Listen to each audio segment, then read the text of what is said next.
You've written a book called Gospel-Powered Humility. Yeah. And you're also here talking for a men's seminar. Yeah.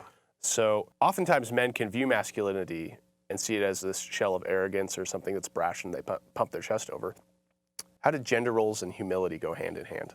Very good. So we have an idea that humility involves kind of passivity, a bad opinion of myself, kind of a lowly, hang my head, I'm not as good as other people, I'm not adequate to other people, that sort of thing. But actually humility tends to show up more as a strong set of self-confidence. Actually confidence in God would be a better way to put it. So a man who's really humble knows who they are before God. They know that they're a creature, they're very finite, they're fallen in their natural state, but they've been loved by God with an everlasting love, and they're dependent upon God for everything. And so their whole outward focus is towards the Lord. They have high views of God and low views of themselves. And what that does, that translates into a great attitude of confidence, and it's a person who's humble will be relaxed, easy to approach, fun to be around, because the humble person won't be thinking about themselves, they'll be thinking about everybody else in the room. And so humility and biblical masculinity go together very, very tightly.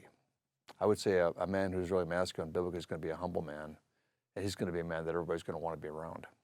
Do you think that's something that culture left to itself promotes, or is the Christian message of masculinity and humility something that's countercultural? That's a great question. It's very countercultural. Our culture also suggests that we have a good self-concept, that we have a sense of peace with ourselves, confidence in ourselves, but the rationale for that is I'm a wonderful person.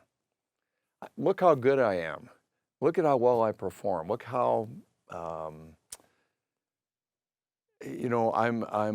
as good or better than everyone else. Whereas a humble person isn't even thinking about themselves or looking at themselves. They're looking at God, and they're saying, I deserve nothing but judgment from God.